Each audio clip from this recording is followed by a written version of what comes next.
Hello everyone, नमस्कार। स्वागत है आपका आज के सेशन में। मैं भृगु स्वागत करता हूं आपका मेरे यूट्यूब चैनल लेट्स इंग्लिश पर। राइट, आज हम लोग जो सेशन डिस्कस करने वाले हैं, जैसे कि आपको पता होगा पिछले सेशन में हम लोगों ने टाइम एंड टेंस के बारे में डिस्कशन किया था। We have initiated one of the important chapters in English, that is time and tense. Right, आज हम लोग उसी के बारे में आगे डिस्कशन करेंगे। हमने ये जानने की कोशिश की थी लास्ट सेशंस में कि टाइम एंड टेंस में डिफरेंस क्या है, या प्रेजेंट सिंपल के क्या कॉन्सेप्ट्स हैं, कहाँ कहाँ इसका यूज़ होता है और क्यों होता है, डे टू डे लाइफ में ये कितना इंपॉर्टेंट है और क्या इसका रीज़न है कि हमें इस जगह यही बोलना होता है। ये सारे डिस्कशन हम लोग पिछले सेशन में कर चुके हैं। तो जो लोग आज नए हैं, पिछले सेशन को ज़रूर देख लें, जिससे आपको आने वाले सेशन में थोड़ा सा हेल्प मिलेगी। राइट, तो आज हम लोग आगे उस सेशन को डिस्कस करेंगे और आइए हम शुरू करते हैं आज के सेशन को। जैसे कि आप देखेंगे बोर्ड पर लिखा हुआ है प्रेजेंट कंटिन्यूअस टेंस, यानी प्रेजेंट टाइम में जो नेक्स्ट कैटेगरी का टेंस था हमारा, जो मैंने बताया था, पहला था सिंपल या इंडेफिनिट, दूसरा आता है कंटिन्यूअस। अब देखिए, कंटिन्यूअस का मतलब ही समझ में आता है लगातार, जारी रहना, जिसमें कोई चीज़ खत्म नहीं है, जारी है। और जारी रखने के लिए हमने वर्ब में क्या ऐड कर दिया, आईएनजी फॉर्म। ये बात हम लोग डिस्कस कर चुके हैं। अब वो काम या वो चीज़ कब जारी है, प्रेजेंट में।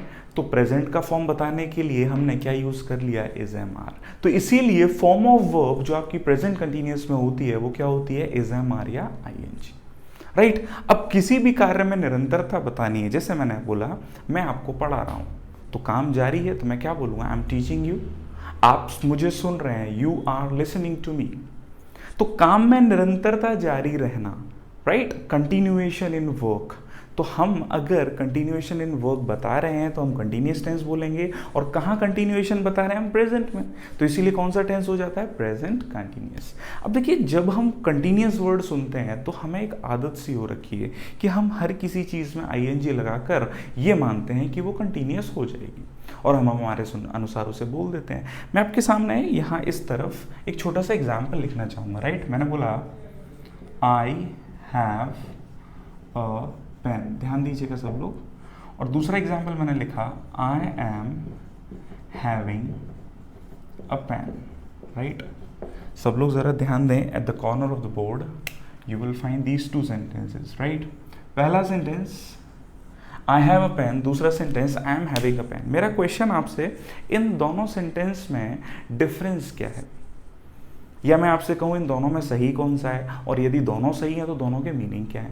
राइट, तो पहला सेंटेंस मैं बोलता हूं आई हैव अ पेन। मैंने कहा मेरे पास पेन है।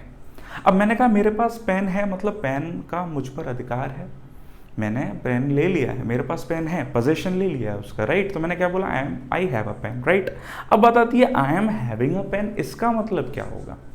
तो सबसे पहली बात, जरा ध्यान दीजिए इस विशेष बात को जो मैं आपको समझाना चाहता हूं। मैंने कहा पोजेशन, पोजेशन माने अधिकार। तो इस पेन पर या तो मेरा अधिकार होगा या नहीं होगा। Are you getting what I am saying? यानी या तो ये पेन मेरा होगा या ये पेन मेरा नहीं होगा, दो ही कंडीशन है। तीसरी कंडीशन फटाफट से बताइए, सोचिए जरा। या तो अधिकार होगा या अधिकार नहीं होगा, तीसरी कंडीशन पॉसिबल है। बात समझ पा रहे हैं? यानी अधिकार होना एक स्टेट है, अवस्था है, और अवस्था या तो होगी या नहीं होगी। इसीलिए जब भी अधिकार की बात करते हैं हम कभी भी क्या यूज नहीं करते, having. This is grammatically incorrect. अधिकार है, पेन है, I have a pen. Right, मैंने आपसे कहा मैं आपको जानता हूं, तो भैया आई नो यू। मैंने कहा मैं आपको नहीं जानता, आई डोंट नो यू। अब मैंने कहा मैं आपको जान रहा हूं। अब हिंदी में हमारी आदत है, हम बोलते हैं नहीं मैं उसे जान रहा हूं, जबकि हम इसे शॉर्ट में बोल रहे हैं। हम क्या बोलना चाह रहे हैं, मैं उसे जानने की कोशिश कर रहा हूं। आप कभी नहीं बोलोगे मैं उसे जान रहा हूं, या तो जानते हो या नहीं जानते हो। जान रहा हूं क्या होता है? अब ये एक एब्स्ट्रैक्ट सेंस दे सकता है। आप किसी चीज के बारे में एनालिसिस कर रहे हो तो आप बोल सकते हो, लेकिन आप कभी ये नहीं बोलोगे आई एम नोइंग हिम। आपको क्या ही बोलना पड़ेगा, आई नो यू या फिर आई डोंट नो यू। क्योंकि नो माने जानना, या तो जानते हैं या नहीं जानते हैं, और जानना भी एक स्टेट हो गई। बात समझ पा रहे हैं व्हाट आई एम सेइंग? मैंने कहा मुझे आपसे प्यार है, इंग्लिश बोल दिया आई लव यू। राइट, मैंने कहा मुझे आपसे नफरत है, आई हेट यू। अब ज़रा ध्यान दो, मुझे आपसे प्यार है, मुझे आपसे नफरत है। अब कभी सुनने में आया नहीं मुझे यार उससे प्यार हो रहा है, तो सुनने में बड़ा अजीब लगता है हिंदी में, या तो प्यार होगा या नहीं होगा, सीधी बात समझ पा रहे हैं? तो याद रखें, ये लव हुआ ये भी आपका क्या हो गया, स्टेट। हेट हुआ ये भी क्या हो गया, स्टेट। यानी अब आपको बात समझ में आ गई। यानी वर्ब्स जो स्टेट बताएंगी उनको आप किस टेंस में नहीं लिख सकते, किस टेंस में नहीं लिख सकते, कंटिन्यूअस। या मैं ये कहूं मेन वर्ब के रूप में आप उसमें क्या ऐड नहीं कर सकते, आईएनजी, क्योंकि वो क्रियाएं आपका क्या बता रही हैं, स्टेट। और स्टेट बता रही हैं तो या तो होगी या नहीं होगी। बात समझ पा रहे हैं? तो ध्यान रखने वाली बात अवस्था। अब कुछ लोगों के दिमाग में आएगा सर मैकडी का ad I am loving it, तो एडवर्टीजमेंट में ये चीज़ जायज़ है, कोई इशू नहीं है, वहाँ ग्रामर नहीं देखते, और वो भी लविंग बोलता है, लविंग नहीं बोल रहा है, राइट। तो मेरा मेन जो पर्टिकुलर पॉइंट है आपको बताने का ये है कि ऐसी वर्ब जो क्या बताएं, स्टेट, उन्हें ना तो आप कंटिन्यूअस में लिखेंगे, ना एक और कंटिन्यूअस होगा आपका कौन सा, परफेक्ट कंटिन्यूअस, क्योंकि वहीं ये किस तरह से यूज होंगे, मेन वर्ब में आईएनजी, क्योंकि ये सारी वर्ब क्या बता रही हैं आपकी, state. I hope it must be clear to everyone. तो जब ये स्टेट अवस्था बताएंगी तब नहीं बोलना है। हाँ, अब मैंने ये, अब देखिए कुछ लोग इस चीज़ को बहुत अलग मतलब समझ लेते हैं कि सर आईएनजी नहीं आएगा। देखिए मैंने बिल्कुल नहीं कहा आईएनजी नहीं आएगा, मैंने कहा मेन वर्ब के फॉर्म में आईएनजी नहीं आएगा। आप नाउन की तरह यूज़ करो, आप एडजेक्टिव की तरह यूज़ करो, बिल्कुल कर सकते हैं। क्लियर है ना? मैंने कहा है मेन वर्ब की तरह नहीं लिखना है, राइट। जब ये क्या बताएगा, स्टेट। अब देखिए कुछ वर्ब्स हैं आपके सामने जो स्टेट बताती हैं, देखते हैं जरा। सी दिखाई देना, दिखाई देता है या नहीं देता है। हियर, स्मेल, टेस्ट, अब फील। देखिए फील की बात आती है, हम अक्सर बोलते हैं मुझे महसूस हो रहा है, सुनने में आता है आई एम फीलिंग हैप्पी बोल देते हैं लोग, बट एक्चुअली जरा सोच के देखो, या तो महसूस होता है या नहीं होता है, हो रहा है क्या है। अब हिंदी में तो लग रहा है कि भाई सही है, बात समझ में आ रही है? जैसे हम बोलते हैं ना मुझे ऐसा लग रहा है, अरे या तो फील होता है या नहीं होता है, राइट। तो ध्यान रखिएगा, आप आई एम फीलिंग मत बोलिए, क्या बोलो, आई फील हैप्पी, राइट। हाँ, अगर नाउन की तरह बोलना है तो ये आपका जेरेंड और पार्टिसिपल हो सकता है, एडजेक्टिव की तरह या फिर नाउन की तरह। जैसे फेसबुक पे लिखते हैं ना फीलिंग ऑसम विद 4-5 लोग, तो वहाँ वो या तो जेरेंड हो सकता है या एडजेक्टिव। तो कहने का मतलब आईएनजी फॉर्म नाउन और एडजेक्टिव की तरह आप यूज कर सकते हैं, लेकिन मेन वर्ब की तरह बिल्कुल नहीं, क्योंकि ये सब क्या है, स्टेट। बिलीव, मैंने कहा मुझे आप पर विश्वास है, मैंने कहा मुझे विश्वास नहीं है। अब आप बोलो कि नहीं मुझे आप पर विश्वास हो रहा है, तो भैया क्या 100 ग्राम थोड़ी ना बढ़ रहा है, या तो विश्वास होगा या नहीं होगा, तो इसीलिए बिलीव। कंसीडर, अक्सर हम बोल देते हैं आई एम कंसीडरिंग इट, नहीं होगा। हाँ, नाउन की तरह हो सकता है कंसीडरिंग दिस सिनेरियो, वो पॉसिबल है। क्लियर? तो ध्यान रखिएगा इस चीज को कि हमें मेन वर्ब का फैक्टर ध्यान रखना है। डाउट, डिफर, फॉरगेट, रिमेंबर, है ना, मुझे याद है, आई रिमेंबर। आप नहीं बोलेगी आई एम रिमेंबरिंग, मुझे याद आ रहा है ना, बिल्कुल नहीं। Recognise, think, understand, like, love, hate, detest, right. Detest माने क्या होता है, नफरत करना। Dislike, desire, hope, regard, want, appear, right. Appear माने प्रतीत होना। Seem, consist, belong. अब देखिए बिलोंगिंग जो होता है वो नाउन बन जाता है, बिलोंगिंग्स बोलते हैं ना हम लोग, लेकिन बिलोंग क्या बोलेंगे, या तो आई बिलोंग टू या I don't belong to. Have, own, resemble, wish. I hope आपको ये बात समझ में आई हो। तो ऐसी वर्ब जो स्टेट बताएं तो उन्हें आप क्या नाम देते हैं, स्टेटिव वर्ब्स। और स्टेटिव वर्ब्स को हम किन टेंस में यूज नहीं करते, कंटिन्यूअस में, ना परफेक्ट कंटिन्यूअस में। मैं फिर बोल रहा हूं, आईएनजी के लिए मैं नहीं बोल रहा हूं, मैंने कहा कंटिन्यूटी में यूज नहीं करना है, जो कि परफेक्ट कंटिन्यूअस है और कंटिन्यूअस। हाँ, आप सिंपल टेंस में यूज कर सकते हैं, आप परफेक्ट टेंस में यूज कर सकते हैं। Is a clear everyone? तो आई होप ये बात आपको समझ में आई हो कि ये जो वर्ब हैं, या रटने की जरूरत नहीं, आप तो सिर्फ फील करो, जो स्टेट बताएगा वो आप लोग यूज नहीं करेंगे कंटिन्यूअस में। This is it, right. मैं रेस करता हूँ, वीडियो पॉज करके नोट जरूर कीजिएगा, राइट। ध्यान रखते चलिए आगे बढ़ते हैं नेक्स्ट पॉइंट पर। अच्छा, आपको याद होगा, जैसे मैं इसको अभी लिखा रहने देता हूँ प्रेजेंट कंटिन्यूअस, इसमें मैं कुछ चीज़ें आपको बताता हूँ जो जनरली हम लोग स्कूल में सुनते हैं। क्या है? जैसे हमको पढ़ाया गया कि अगर हिंदी के वाक्य में रहा है, रही है, रहे हैं, इस तरह का स्टेटमेंट आ रहा है, राइट, तो आप उसे कंटिन्यूअस मानेंगे। और रहा है आ रहा है तो प्रेजेंट कंटिन्यूस हो गया, यही मानते हैं हम लोग। बट ज़रा सोच कर देखिए, ये चीज़ें ठीक है सीखने तक बेसिक लेवल पर ठीक है, लेकिन कंटिन्यूएशन होना चाहिए काम में, रहा रही आए या ना आए। मैंने बोला मैं खड़ा हूँ, क्या बोलोगे इंग्लिश में? आई स्टैंड या आई एम स्टैंडिंग? बात समझ में आ रही है? काम जारी है, राइट। मैंने बोला आप बैठे हैं, यू आर सिटिंग, काम जारी है, भले ही रहा है रही है रहे हैं नहीं आया, लेकिन फिर भी काम तो कंटिन्यूस है ना। The fan is hanging. तो इन चीज़ों का ध्यान रखें कि ये चीज़ें ये बताने के लिए सिर्फ कि आप ये देखें कि जो वर्क है वो कंटिन्यूएशन में है या नहीं, राइट। तो इस चीज़ को ज़रा ध्यान रखिएगा, राइट। आगे बढ़ते हैं हम लोग। चलिए मैं आपके सामने 2 एग्जाम्पल रखता हूँ, प्लीज़ ज़रा हिंदी में देखिएगा, फिर हम लोग इंग्लिश में समझेंगे। मैंने बोला उनका नौकर कांच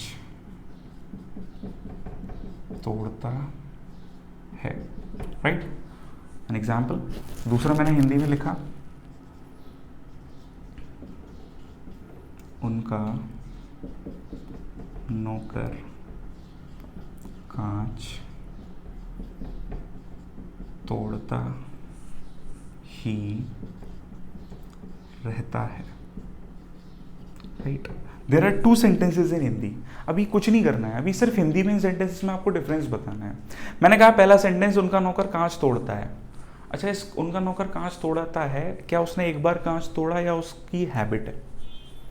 तो आपको समझ में आ रहा होगा, वही ता है ती है छोड़ो, आप सेंटेंस समझो। कांच तोड़ता है मतलब एक से ज़्यादा बार तोड़ा है और अभी भी वो काम खत्म नहीं हुआ, यानी उसकी हैबिट है, राइट। तो पहला सेंटेंस आपका क्या बता रहा है भैया, कैसा एक्शन है? हैबिचुअल एक्शन, ठीक है। जो आप बोलते जा रहे हैं मैं वही लिखते जा रहा हूँ, राइट। दूसरा सेंटेंस देखिए, मैंने लिखा उनका नौकर कांच तोड़ता ही रहता है। अब जरा इन दोनों सेंटेंस में डिफरेंस देखिए। उनका नौकर कांच तोड़ता है मतलब आज तोड़ा, कल तोड़ा, परसों तोड़ा, यानी एक रेगुलर इंटरवल पर रेपिटेशन हो रहा है, राइट। मैंने कहा उनका नौकर कांच तोड़ता ही रहता है, क्या वो बंद हो रहा है? यानी जो कांच तोड़ने का काम है वो जारी है, खत्म ही नहीं हो रहा है। यानी इस सेंटेंस में हैबिचुअल एक्शन तो है, लेकिन ऐसा हैबिचुअल एक्शन है जो क्या है? कंटिन्यू है। अब जरा इस बात को समझिएगा, अगर किसी भी हैबिट को, किसी भी आदत को आप कंटिन्यूअस प्रोसेस में लाते रहोगे, लगातार यूज बोलते रहोगे, तो वो कहीं ना कहीं आपको तो प्रॉब्लम नहीं देगी, सामने वाले को प्रॉब्लम देने लगेगी। जैसे मैंने बोला राजीव बोलता है, अच्छी बात है, राजीव बोलता ही रहता है, तो राजीव को थोड़ी ना बुरा लगेगा, जो उसे सुन रहा है बुरा तो उसे लगेगा। तो कहने का मतलब सीधा सा है कि जब हम किसी भी हैबिचुअल एक्शन को बार बार परफॉर्म करते हैं तो अल्टीमेटली वो सामने वाले के लिए प्रॉब्लम बन जाता है। और ऐसी हैबिट जो बार बार रिपीट हो, यानी कंटिन्यूअस है, बंद ही नहीं हो रही है, और कब कंटिन्यूअस है? प्रेजेंट में। तो ध्यान दीजिए कि यहां तो केवल हैबिचुअल एक्शन था, यहां हैबिट क्या है? कंटिन्यूएशन में, और कंटिन्यूअस है तो इसीलिए कौन सा टेंस? Present continuous. क्या बोलेंगे? His servant breaks, his servant continuous है, इज ब्रेकिंग ग्लासेस। अब मेरा प्रश्न आपसे फिर से, अब जरा इस सेंटेंस को पढ़ो, यहां कंटिन्यूटी तो पता चल गई, his servant is breaking glasses. इसका मतलब क्या है? उसका नौकर कांच तोड़ रहा है, यानी काम तो कंटिन्यू है, हैबिचुअल एक्शन नहीं मिला। तो बस यही बात ध्यान रखने की कि जब हमें काम का कंटिन्यूएशन भी बताना है हैबिट के साथ, तो अब हैबिचुअल एक्शन के लिए कुछ वर्ड तो ऐड करना पड़ेगा, तो हमने ऐड कर दिया। देखिए क्या लिखा है, always, his servant is always breaking glasses. Continuity, habitual action, right. यानी जब किसी की आदत निरंतर चलती रहे बिना पॉज के, हैबिट भी है, जारी भी है, तो हम प्रेजेंट कंटिन्यूअस का यूज करेंगे, लेकिन by adding words like always हो गया, इसके अलावा generally, right, constantly, continuously, right, permanently, regularly, इस तरह के शब्द, ऑलवेज, ऑफन। अब चूंकि ये तो हैबिचुअल एक्शन है तो प्रेजेंट सिंपल से ही बनेगा, तो क्या होगा? His servant breaks glasses. I hope आपको ये बात समझ में आई हो। राइट, मैंने कहा मेरा भाई मुझे डिस्टर्ब करता है, हैबिट है, ठीक है। मेरा भाई मुझे डिस्टर्ब करता ही रहता है, तो हैबिट के साथ कंटिन्यूएशन, तो क्या बन जाएगा, present continuous by adding these words. क्या बात क्लियर है? तो देखिए, इन चीज़ों का यूज़ अगर आप अपनी राइटिंग्स में लाएंगे तो you can present things beautifully. Right, समझ में आती है बात? इरेज करता हूं मैं। तो कहने का मतलब प्रेजेंट कंटिन्यूअस का सीधा मतलब क्या है, कंटिन्यूएशन। राइट। अच्छा, एक और बात मैं आपको बताता हूं। आजकल मॉडर्न इंग्लिश में जैसे हम कभी कभी नियर फ्यूचर को रिप्रेजेंट करने के लिए भी इसका यूज करते हैं। जैसे I am going to visit my uncle tomorrow, यानी मैं अपने अंकल के घर या अंकल के यहाँ जा रहा हूँ। सिंपल सी बात। अब कल जा रहा हूँ तो नियर फ्यूचर है, नियर फ्यूचर को डिफाइन करने के लिए हमने इस तरह का यूज़ कर दिया। तो इसमें आप बस यूज़ ध्यान रखें, इसका कोई रिलेटेड टू कॉम्पिटिटिव एग्जामिनेशन कोई क्वेश्चन नहीं बनता। सीधी सी लॉजिकल बात, नियर फ्यूचर को प्रेजेंट करने, क्योंकि आपको वो डिफाइन हो गया। राइट, आगे बढ़ते हैं। तो देखिए, ये था आपका present continuous tense. I hope मैंने आपको चीज़ें समझाने की कोशिश की, आप रटने से ज़्यादा। राइट, अब मैं आगे बढ़ता हूँ और नेक्स्ट जो आपके सामने टेंस रखने वाला हूँ, that is your present perfect tense. ध्यान दीजिएगा, समझिएगा, क्योंकि अक्सर इस टेंस को समझने की वजह से ही, ना समझने की वजह से प्रॉब्लम हो जाते हैं। तो कॉम्प्लिकेशन क्या है वो भी मैं आपको बताऊंगा और समझाऊंगा भी। राइट, सबसे पहले अगर मैं आपसे पूछूं फॉर्म ऑफ वर्ब क्या रहता है, तो आंसर आना चाहिए सर हैज़ या हैव, और वर्ब की कौन सी फॉर्म, थर्ड फॉर्म। मैं आपको ये बात बता चुका हूं कि परफेक्ट के लिए वर्ब की थर्ड फॉर्म आ गई। देखिए, चीज़ों को समझिए। परफेक्ट के लिए वर्ब की थर्ड फॉर्म, अब चूंकि प्रेजेंट में बताना है तो फर्स्ट फॉर्म हो गई हैज या have singular, have plural. Right, तो फॉर्म ऑफ वर्ब क्या हो गई भैया आपकी, हैज या हैव प्लस वर्ब की थर्ड फॉर्म। अब इस टेंस का यूज होता कहाँ है, तो मैं आपके सामने दो एग्जाम्पल लिखता हूं और आप बताइए दोनों में सही कौन सा है। मैंने लिखा India has got freedom in 1947. Second one, India got freedom in 1947. Next one, India has got freedom. तीनों सेंटेंस देखिए और बताइए तीनों में आपके अकॉर्डिंग सही कौन सा है एवरीवन। देखिए, समझिएगा तो समझ में आएगा, रटोगे तो फिर रटना ही है, जैसे रटते हैं। मैं आपको समझाऊंगा। Right, India has got freedom इन 1947, वो बोलना क्या चाह रहा है कि 1947 में भारत को आज़ादी मिली। क्या कहना चाह रहा है वो, 1947 में भारत को आज़ादी मिली, यानी इंडिया फ्री हो गया। अब यानी फ्रीडम मिलने का काम कंप्लीट कब हुआ, कब कंप्लीट हुआ, 1947 में। देखिएगा, यानी इस मोमेंट पर आकर ये काम कंप्लीट हो गया। इसका मतलब इस सेंटेंस में जो बात हुई है वो क्या बता रही है, कैसा एक्शन है, completed action at a point. क्या कहा, completed action at a point. अब मैं आपसे पूछूं कि ठीक है भैया आज़ादी मिली, लेकिन कब मिली, 1947। अब बताइए, क्या 1947 का इफेक्ट अभी भी है या फ्रीडम का इफेक्ट है? यानी फ्रीडम का इफेक्ट है अभी, लेकिन हम इस सेंटेंस में काम खत्म करने की बात कर रहे हैं कब, 1947। यानी ये सेंटेंस कौन सा एक्शन बता रहा है, completed action at a point.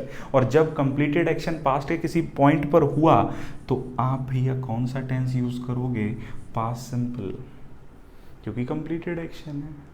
बात समझिएगा, अगले सेंटेंस में जरा देखेंगे वही बात आ गई। इस सेंटेंस को देखिए, इंडिया हैज गॉट फ्रीडम। ध्यान दें, भारत को आजादी अभी मिली या पास्ट में, पास्ट में मिली। क्या पता है इस सेंटेंस के अनुसार कब, नहीं पता। भारत को आजादी कभी भी मिली, लेकिन हम अभी भी आजाद हैं। यानी काम कंप्लीट कब हुआ, पास्ट में, और उसका इफेक्ट कहां तक है, प्रेजेंट तक। ध्यान दीजिए, काम कंप्लीट हुआ पास्ट में, इफेक्ट कहां तक है, प्रेजेंट तक। तो बस जब कोई काम कहाँ कंप्लीट हो, पास्ट में, लेकिन इफेक्ट कहाँ आ रहा है, प्रेजेंट तक, तो ध्यान दीजिए ये आपका कौन सा टेंस हो गया, प्रेजेंट परफेक्ट टेंस, है ना, इफेक्ट टिल प्रेजेंट। देखिए बहुत आसान सी बात है समझने की। अब अक्सर आपने देखा होगा, अब हमें बताया जाता है कि थोड़ी देर पहले जो कंप्लीट हुआ, अरे भैया जो थोड़ी देर पहले कंप्लीट हुआ उसका इफेक्ट है ना, जैसे मैंने बोला वो अभी अभी गया है। क्या कहा मैंने, वो अभी अभी गया है। आप कहना क्या चाह रहे हो, वो गया है, उसका इफेक्ट अभी तक है। तो हम क्या बोलते हैं, he has just gone out, he has just gone out. यानी आपने उस कंप्लीटेड एक्शन को तो बताया है, लेकिन आपने साथ साथ उसका इफेक्ट प्रेजेंट तक लिया है। तो सीधी सी लॉजिकल बात, जब हम कोई काम कंप्लीट करें और उसका इफेक्ट कहाँ तक लाएं, प्रेजेंट तक, तब हम किसका यूज करेंगे, प्रेजेंट परफेक्ट टेंस। खत्म बात। इसका एक और एग्जाम्पल मैं आपको समझाऊं, बहुत छोटा सा है। मैंने कहा, देखिए मैं हिंदी में बोलता हूँ, आप इंग्लिश बनाने की कोशिश कीजिएगा। मैंने बोला मैंने कल कुछ नहीं खाया, मैंने कल कुछ नहीं खाया। इस सेंटेंस का मतलब बताइए, क्या आज भी नहीं खाया? Are you getting what I am saying? मैंने कहा मैंने कल कुछ नहीं खाया, क्या इससे पता चल रहा है आज भी नहीं खाया? तो आपका जवाब आना चाहिए नहीं सर, कल नहीं खाया मतलब कंप्लीटेड एक्शन, कल नहीं खाया मतलब आज तो खा लिया ना। तो कहने का मतलब कंप्लीटेड एक्शन, तो आप क्या ही बोलोगे इस सेंटेंस को, कैसे ही लिखेंगे हम, सीधी बात, I did not eat anything कब, यस्टरडे। देखिए यहाँ से आपको पास्ट सिंपल और प्रेजेंट परफेक्ट का डिफरेंस क्लियर होना चाहिए। बहुत अनसेट बात है, लेकिन मैं आपको समझा रहा हूँ। मैंने कल कुछ नहीं खाया, राइट। अब मैंने कहा मैंने कल से कुछ नहीं खाया, मैंने कल से कुछ नहीं खाया। अब ज़रा बताइए, कल से कुछ नहीं खाया मतलब अभी भी कुछ नहीं खाया, यानी उस काम का इफेक्ट प्रेजेंट तक है या नहीं? तो बिल्कुल अब जाकर हम किस टेंस का यूज़ करेंगे, present perfect. I haven't eaten या taken anything since yesterday. Is it clear everyone? तो सीधी लॉजिकल बात, जब कोई काम केवल कंप्लीटेड एक्शन है तो पास्ट सिंपल, लेकिन उस कंप्लीटेड एक्शन का इफेक्ट कहां तक आ जाए, टिल प्रेजेंट, तो आपका कौन सा टेंस बन गया, प्रेजेंट परफेक्ट। बात ही खत्म, इससे ज़्यादा कुछ समझनी ही नहीं है। Clear everyone? समझ में आती है बात? बिल्कुल। एग्जाम्पल ज़रूर नोट कीजिएगा और इन चीज़ों को समझिएगा। मैं रेस करता हूँ और नेक्स्ट पॉइंट समझाता हूँ आपको, क्योंकि समझना ज़रूरी है। देखिए टेंस में बस समझना ही है, और समझ में आ जाएगा तो बिल्कुल कोई इशू ही नहीं है। फिर आगे बढ़े हम लोग। चलिए भाई, अगला जो कॉन्सेप्ट है इसी से संबंधित, मैं आपसे हिंदी में एक सेंटेंस बोलता हूँ, मैं उसे जानता हूँ, या मैंने कहा मैं राजीव को जानता हूँ। मैं राजीव को जानता हूँ, राइट। मैंने कहा दूसरा, मैं राजीव को बचपन से जानता हूँ। ज़रा फटाफट से इनका ट्रांसलेशन बताइए जो आपको लगे। देखिए मैंने हिंदी एग्जाम्पल क्यों लिया, क्योंकि हिंदी में मुझे लगता है कि हमें थोड़ा बेहतर समझ में आएगा। हाँ, कुछ इंग्लिश मीडियम वाले स्टूडेंट्स होंगे, they'll be like sir why you are giving examples in Hindi. Actually the point is very clear guys, once you understand the theory na, you can understand things forever. So this is what my main motive is. I want to explain you things to understand them forever, right? इसीलिए अगर मैं हिंदी बोल रहा हूँ, हिंदी के examples दे रहा हूँ, तो डोंट टेक इट लाइक कि सर हिंदी में क्यों बोल रहे हैं, राइट? कोशिश कर रहे हैं हम समझने की, बिल्कुल भी कम्युनिकेशन को हमें इम्प्रूव करना है और आगे बढ़ते जाना है, राइट? पहला सेंटेंस, मैं राजीव को जानता हूँ। मैं राजीव को जानता हूँ मतलब सीधी सीधी बात, मेरा प्रेजेंट का हैबिचुअल एक्शन है, तो मैं क्या बोलूँगा, आई नो राजीव, राइट। अगला सेंटेंस, मैं राजीव को बचपन से जानता हूँ। क्या कहा मैंने, मैं राजीव को बचपन से जानता हूँ। अब ज़रा ध्यान दें, इन दोनों सेंटेंस में अंतर क्या है।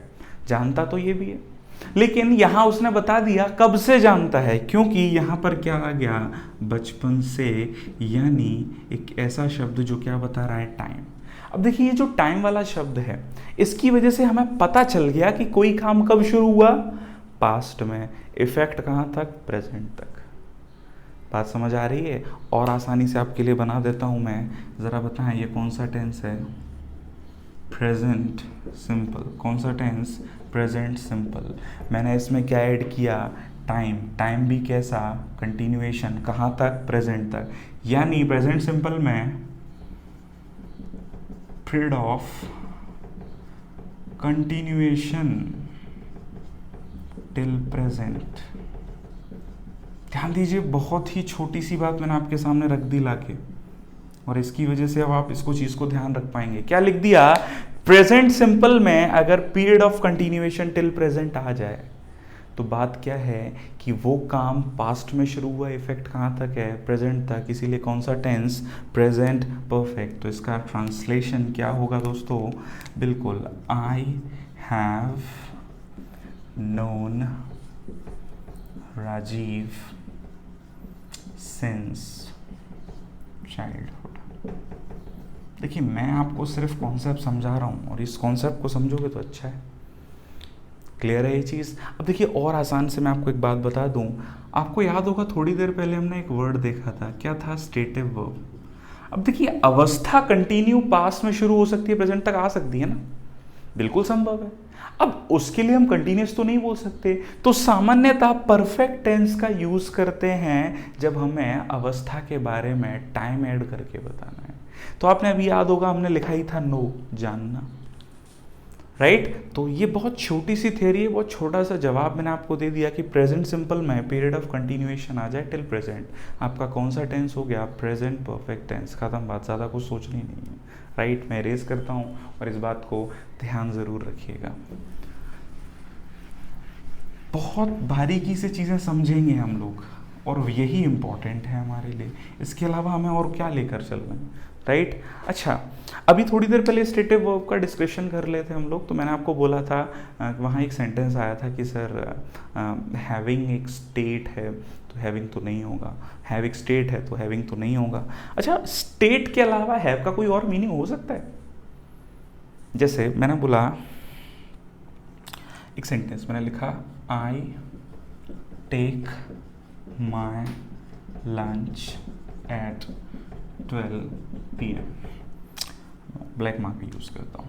आई take my lunch at 12 PM। क्या मैं इसकी जगह ऐसा नहीं बोल सकता? I have my lunch at 12 PM।